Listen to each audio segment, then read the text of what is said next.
Hello faithful viewers, welcome back to the second Transformers re-review on the channel, and we're looking at classic Starscream. The original review had audio issues, so this is my opportunity to spice it up a little bit with high quality audio in your ears.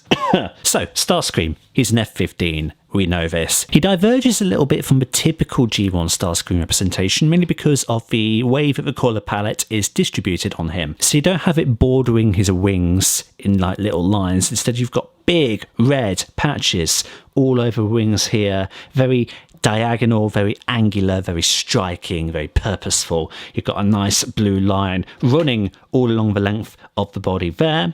You've got a translucent yellow cockpit, and there is a seat sculpted inside. Don't know whether you're going to be able to see it or not. Oh yes, you can. There you go. And yep, so very striking, very classic, pun intended, kind of vehicle mode going here. Rotate him side, what becomes what? Decently hidden. If you know where things are, then there's the head, there are the arms, there are the legs. But, you know, at face value, it's an alright job.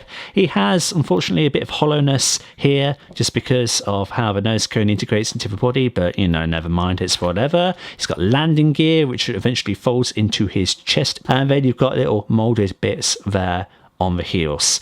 Grey thrusters, you know, and robot mode colour, which we'll discuss in a little second. So yeah, solid vehicle mode. Very solid indeed. Transformation then, we know how this goes. This figure has been reused and reinvigorated so many times over, but hey, just for fun, let's go through it again. So, you can take the null rays off.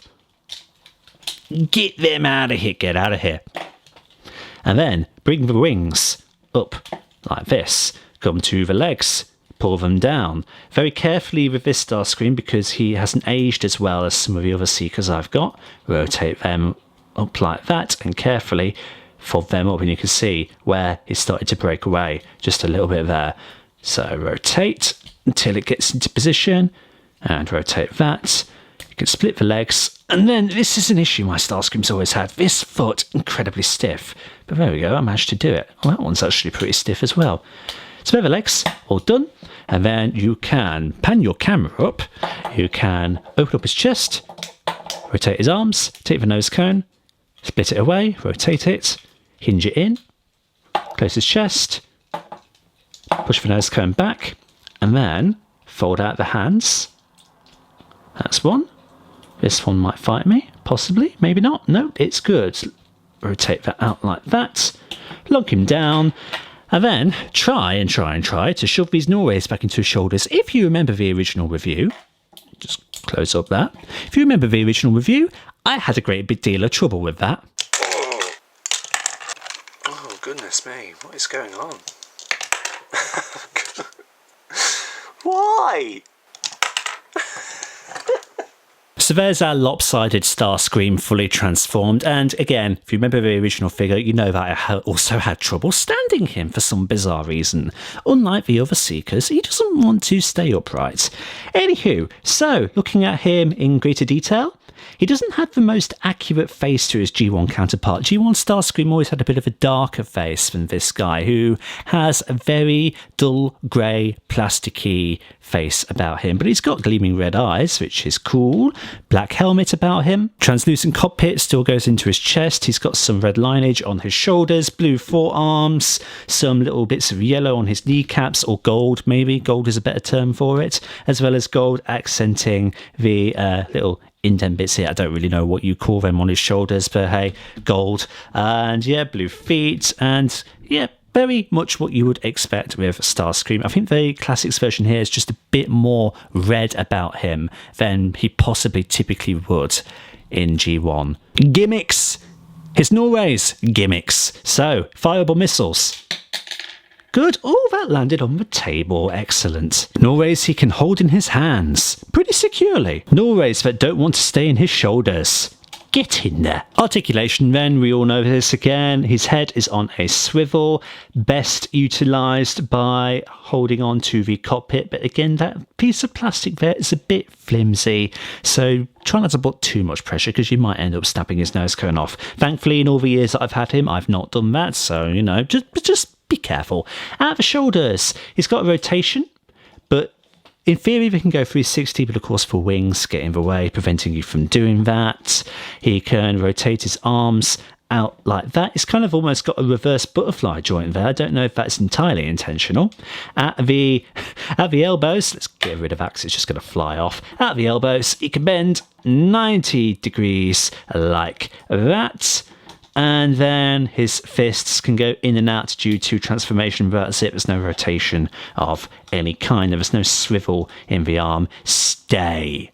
I'm watching you, Norway. Stay. At the waist, he's got nothing. At the abs, he's got nothing. He's got a forward kick of about that far, back kick of about that far. You see, that one's just come out again. Flip in Nora. He's got a swivel of 360 at the knee, and he's got a 90-degree knee bend. And then at the toes, a little bit of up and down wiggle waggle, and that is just about it. So he's not the greatest in articulation. I think I did say that in the original review too. But again, the design is timeless. Oh, flipping heck. Get in the shoulder, you douchebag. So since doing the original review of this guy, I got even more of him. So Acid Storm, Skywarp, Dirge, Ramjet. I just need a Thundercracker, and I need a Thrust, and I need a Sunstorm, and then I've got all the primary ones. You never know, TF Nation 2025, I might get lucky. But yeah, out of all of these, I think, funnily enough, Starscream is my least favourite, certainly in terms of paint job. I can't say in terms of figure, because they're all the same bleeding figure after all. But paint job, you know, Skywarp is always my favourite. I'm like Toy Grind, like few. I love a Skywarp. Acid Storm, I've had the second longest out of all of these. I really love his paint job. Dirge, very striking, very blue, and the gold wings help him stand out. And then Ramjet, you know, Ramjet doesn't have the most vibrant colour scheme in the world. But I don't know, there's just something about the combination of the white and the black and the gold which just makes him slightly pop a bit more than Starscream. That's not to say Starscream doesn't pop. He absolutely does. And I think this particular colour scheme variant that we've got going on here pops more than a classic G1 Starscream. But just compared to all of his peers, they stand out a whole lot more. And they also feel better in terms of quality for some reason. Like Skywarp feels a whole lot sturdier than Starscream. In one degree that makes sense, but also in another degree it's a bit odd because you just think that they reuse the same mould over and over again, so that would incur mould degradation. The more times you use it, the more unstable it would be, but apparently not. A few other comparisons then. Here he is with Armada Blur, here he is with Bendy Prime, and then Titanium Man and Mysterio. Alright, so transforming Screamer back into F15 mode, you know how this works by now.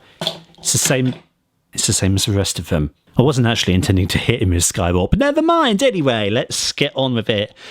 Get rid of his null rays. You can, if you want, pop them onto his backpack at this point. Just like that. And then, of course, open up his chest, flip up his nose cone, slap it into place, take the nose cone out, rotate it, pop it into place like this, and then fold in his hands.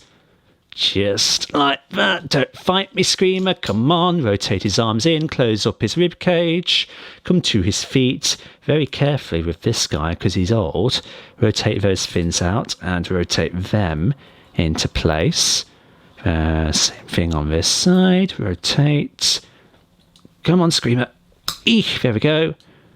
Into place. Clip his legs together. Fold his feet up. Slap them in like that, and then rotate the wings down like so, and then you can fold out the landing gear from his chest, and there you go. One F15 fully sorted. Does Screamer hold up after all these years? Well, again, on the one hand, as I've said many times, the classic mould is timeless, and I think all collectors should have at least one version of this mould in their collection. Now, it's not the most modernised figure in the world, is it? It's missing a lot of articulation points by today's standards. He is relatively simple. That bit, though, isn't a detriment to him. But, you know, I think like later lines have done an admirable job of updating him and making him a larger size class Was it one of the War for Cybertron lines, I believe, possibly? It could be before that. It was semi-recent. I just forget specifically which line it was that kind of did a modern update of this. And, you know, they did it successfully well. But there's just something about this original guy, isn't there? By all means, absolutely. Get him. I do recommend the classic Seeker Mould in whatever variation you want. It doesn't have to necessarily be Starscream. As I said earlier, I think all of the other versions of this outclass him in terms of colour scheme. But if you're a Starscream collector, he's perfect for you. Thank you all so much for stopping by and checking out this video. Like and subscribe if you haven't already, and share it around to help out the channel. And until the next time, see you all later.